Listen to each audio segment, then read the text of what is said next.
Cavalli.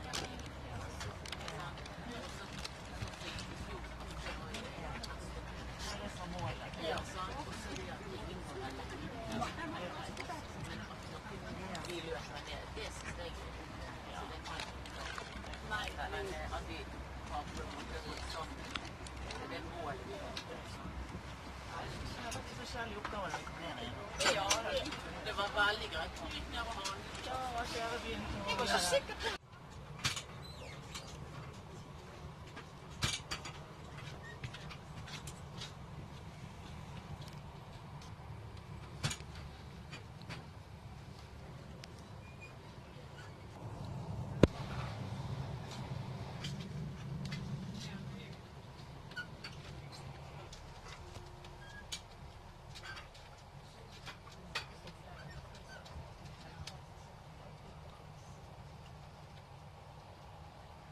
Vi ankommer Ustadhuset om 5 til 6 minutter. Avstig right.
Jeg ser det selv.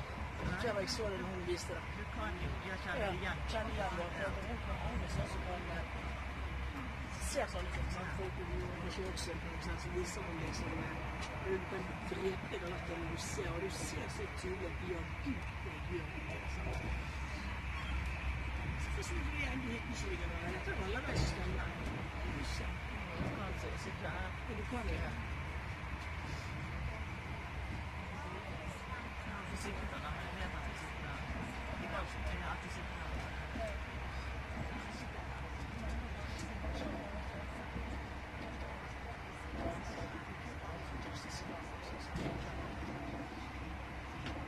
Det er en kusin som har tatt det fra søster vi har.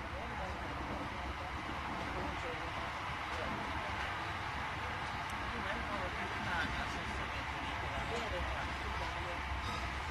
Det er en motstander av dette veisystemet.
Ja, altså, ja, egentlig var det så vidt da, hos oss med da.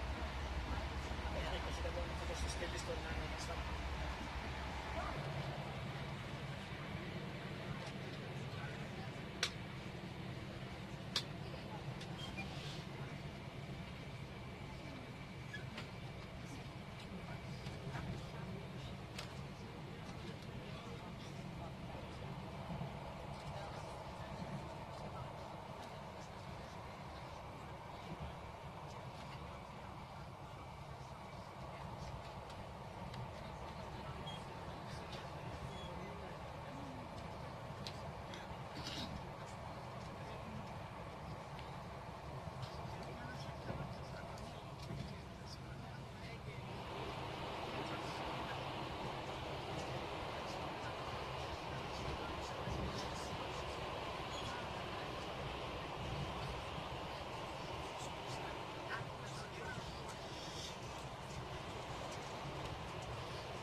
Vi kjører inn til Finse. We are now approaching Finse.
Forskjellige valg, så enkelt det var.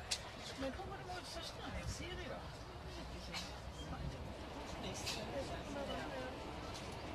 Jeg husker hun fikk post. Men det gikk greit. Han hadde faktisk etter så var ja. Nå var det jæsen vi har ansiktet.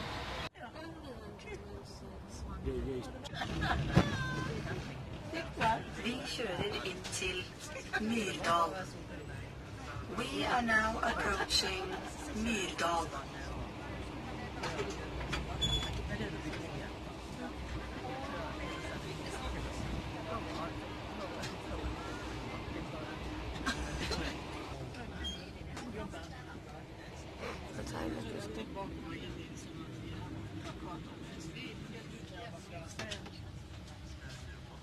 Ja, men liksom det der, kanskje ikke det mest hvis du starter på, så ikke det.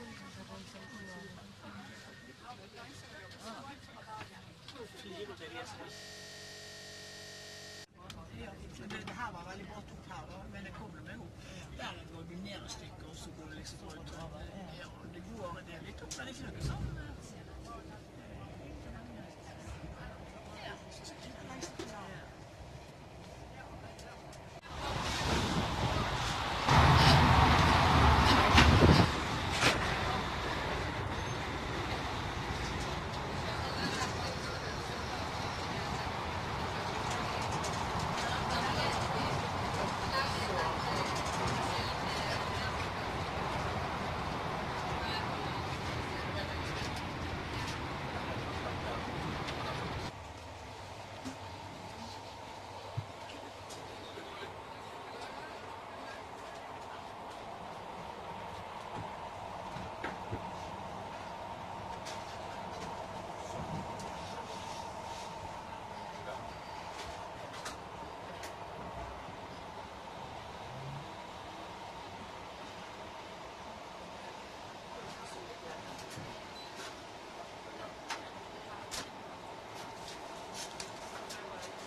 veldig hyggelig, sier hun. Litt yngre nå.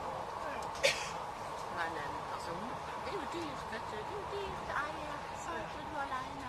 Det er over 2-3 var det totalt, eller noe sånt der alene. Det er mye penger for det.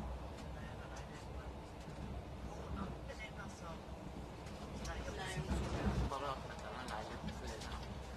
Men det var stue, og så var det spisestue. Det var åpen. Men når så flyttet vi til det, så Avstigning venstre side.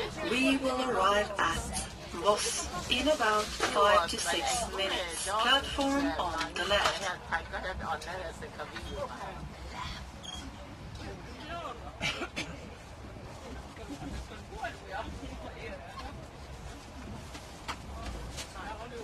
Bra, Lillemoen er en aktiv kvinne. Kvinner i dag, og de er selvstendige, de vet du. Velutdannet, og de er alt for kritiske. Det er ikke sånn som vi var. Vi skal ha en mann som er dyktig og grei og kjøttmelhals og selvstendig og velutdannet. Alt stjener en million. De inviterer litt på spennende ting.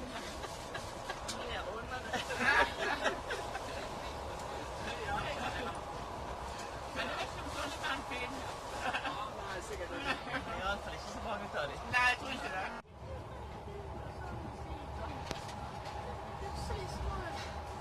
For de har ikke hun var yngst, så de hadde ikke vært sammen. Sammen med det yngre enn det. Det var litt rart.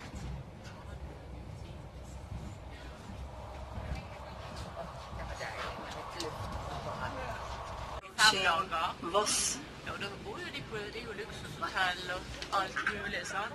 Og så skal de ut på plattform og sjekke rørledninger og sånt, for da er det det de holder på med.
Välkommen.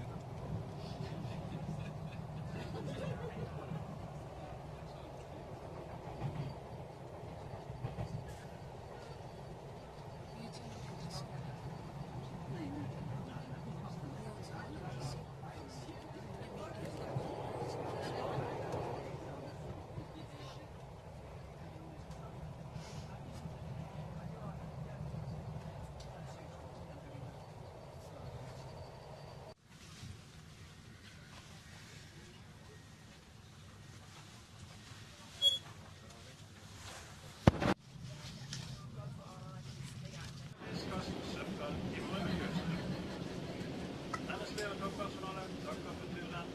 Jag ska tillbaka.